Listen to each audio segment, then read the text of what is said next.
Another application for differential equation is actually described as the Newton's law of warming or cooling a certain object or a body. Now, we are going to divide this into two portions. So we'll be talking about the first one on the Newton's law of warming, and we'll have examples as well later on.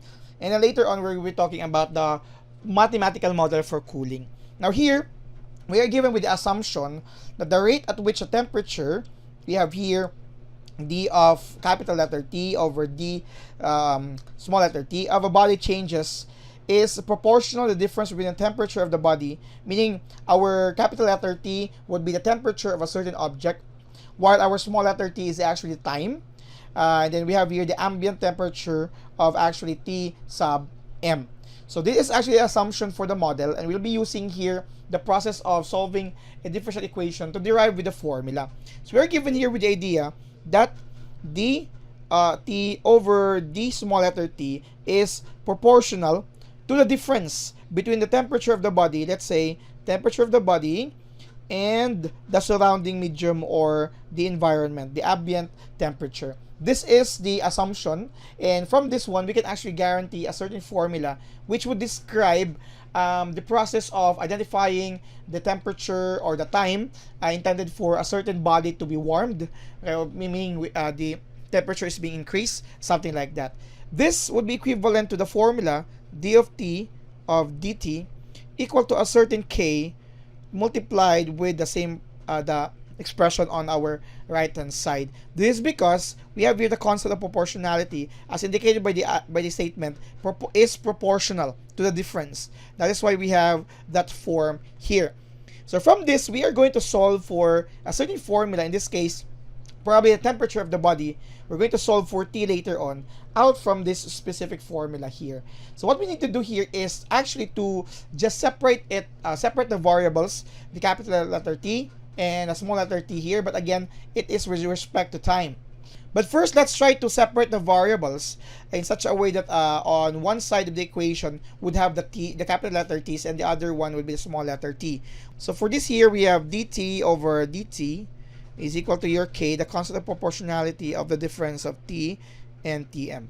What we need to do here is actually multiply both sides by 1 over, that dt over t minus tm, so that this would be removed here with that, and the other side, when we talk about dt over t minus tm, we'll be removing this. Therefore, we'll have here dt over a difference with the temperature of the body and the environment equivalent to simply k dt. Now that we have separated the variables, let's take the integral of both sides, and treating this as one expression. So the derivative of, or the integral rather, of your left hand side is simply equivalent to the natural logarithm of the absolute value of t minus tm. Okay, is equal to, here you can factor k, so you have dt, or you will have your natural logarithm of the absolute value of t minus the tm is equal to k t plus a certain c. What we are going to solve here is actually our t, this one here. That's what we're going to solve in that given equation. But first, let's try to come up with an expression not in absolute value notation. We know that since this is in warming, right, it's a certain object is being heated. That would mean we know that since the temperature of the body must be greater than the temperature of the ambient temperature, so it would increase in its temperature, then the natural logarithm of the absolute value of the difference is just equal to the natural logarithm of the difference, no longer in absolute value notation. For this, we can say here the natural logarithm of t minus tm is equal to kt plus c as well. And then the next one here is to express this in exponential form. We have here the e to the power of natural logarithm of t minus tm is equal to e to the power of kt plus c. Now, if you have expression like this, we can apply here the, what you call this one, the rules of exponentiation, even the equivalent value for that. We will have here t minus tm is equal to e to the power of kt times e to the power of c by the rule of, or multiplication rule. Now, we would like to come up with a formula intended alone for this. Okay, so what we can do here is simply assume the value at initial phase. Okay, our t would become t sub 0, and of course our small letter t, the time, is actually equal to 0 at initial phase. That would mean this equation here, when we try to look into this, it's still t sub 0 minus our ambient temperature be equivalent to e to the power of k times 0 times e to the power of c. We're doing this so that we can actually represent this by other form.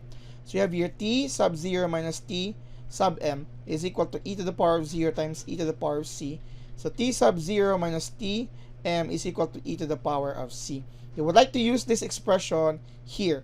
So the next part of the equation is t minus tm must be equivalent to e to the power of kt times, you will have t sub 0 minus t sub m. Okay? Or you can simply rewrite in this manner, t minus t sub m is equal to t sub 0 minus t sub m times e to the power of kt.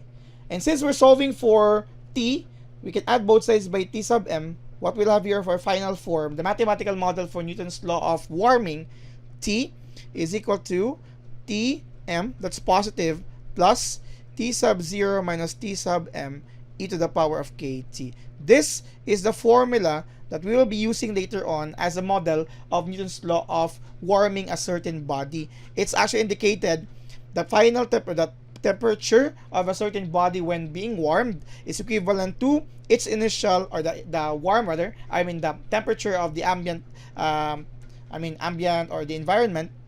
Then we have here plus the initial temperature of the body minus the ambient temperature times e to the power of kt, depending on what would be our t indicated.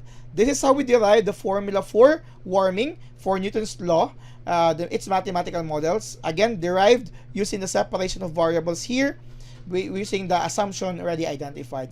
We'll have two examples for this to illustrate this concept further, but in those examples we will just automatically apply the formula. We'll no longer apply some series of processes for a differential equation, but basically just remember that whatever process we will have later on were made possible by the derivation of the formula using this video. Thank you very much for watching.